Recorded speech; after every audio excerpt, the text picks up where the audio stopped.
This is one of the worst diseases in history. When it comes to pandemics, this one takes the cake. I'm talking about the Black Death, a plague so terrifying that it shook the very foundations of medieval society. This wasn't just another outbreak that came and went. This was the kind of catastrophe that left scars on Europe's population, culture, economy, and even its religion scars that would last for centuries. In fact, it's often seen as the single most destructive pandemic in recorded human history. See, this wasn't your ordinary sickness. This was a full-on plague that wiped out nearly half of Europe's entire population in just a few years. To put that into perspective, imagine half of the people in your city gone, almost overnight. At the time, Europe's population was around 75 million people. After the plague tore through, only about 50 million were left. That's 25 million souls wiped out just like that. To give you an idea of how massive that is more than the total population of France today. Imagine an entire country's worth of people simply vanishing.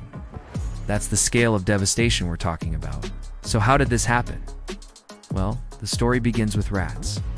These little rodents were carrying fleas, and inside those fleas was a deadly bacterium called Yersinia pestis. The rats thrived in the cramped, dirty streets of medieval towns and cities, often living inside homes, barns, and businesses alongside humans. When the rats died, the fleas needed a new host to feed on, and that's when they jumped to humans. People didn't realize it at the time, but their close relationship with animals, especially rats, had just opened the door to one of history's greatest disasters. At first, people thought this was just another illness, something like a fever or a common seasonal sickness. They expected to feel weak for a few days, maybe recover with some rest. But they were wrong, very wrong. The symptoms were like nothing they had ever seen before. Victims developed large, painful boils called buboes in their armpits, necks, and groins. These black spots, sometimes the size of a lentil or even larger, would swell until they burst, oozing blood and pus. Along with this came high fevers, chills, vomiting, and unbearable pain. Imagine entire households watching their loved ones writhe in agony with no explanation and no hope for recovery. But here's where things get even darker. Some victims didn't just get the bubonic form of the plague, the one with the swollen boils. They developed something even more terrifying, the pneumonic plague. This version attacked the lungs directly. Once that happened, coughing, sneezing, or even breathing turned victims into walking weapons of mass infection. When they exhaled, they were literally spraying the Black Death into the air, infecting anyone nearby. This airborne version was so lethal that in many cases a person could be perfectly fine in the morning, then coughing up blood by afternoon and dead before nightfall. Families could lose everyone in a single day. Remember, this was the 1300s. People had no idea what germs or bacteria even were. There was no concept of microbes, no real understanding of how diseases spread. Medicine was based on superstition, trial and error, and a little bit of guesswork. To the average person, the Black Death seemed almost supernatural, like a curse from God or punishment for sins. And because no one knew the true cause, treatments were random, desperate, and often dangerous. So what kind of cures did people try? Well, some believed that burning herbs or inhaling powdered flowers would cleanse the air and keep the sickness away. Others swore by drinking vinegar or even bathing in urine as a remedy. People wore necklaces made of garlic, or strapped pungent herbs and spices to their bodies, thinking the smell would scare the disease off. Some even resorted to bizarre rituals, like whipping themselves in the streets to show repentance to God. But of course, none of these methods worked. If anything, they spread the plague further. The only thing that offered even the slightest relief was rest, fluids, and warm baths. But even those could only do so much when the disease was this deadly. As the death toll skyrocketed, fear and panic spread just as fast as the plague itself. Entire villages were abandoned overnight. Families abandoned sick relatives out of terror. Graves couldn't be dug fast enough, and in many cities, the dead were dumped into mass pits because there were simply too many to bury. The atmosphere was apocalyptic. Priests refused to perform last rites. Doctors ran away. And in the midst of all this chaos, people began looking for someone to blame.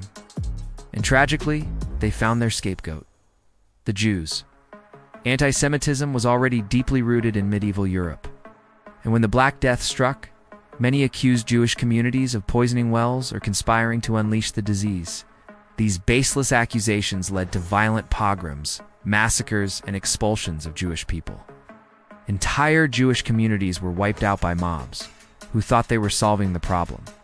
Hundreds of thousands of innocent Jews were killed during this time, victims not just of the plague but of ignorance, fear, and hatred. Looking back, historians estimate that the Black Death killed at least 25 million people in Europe alone, and possibly up to 50 million worldwide when you count Asia and the Middle East. That's nearly half of Europe's population gone in just a few years. To put that in perspective, imagine if half the people you know, neighbors, friends, family, vanished within the span of a couple of summers. That's the reality people were living in.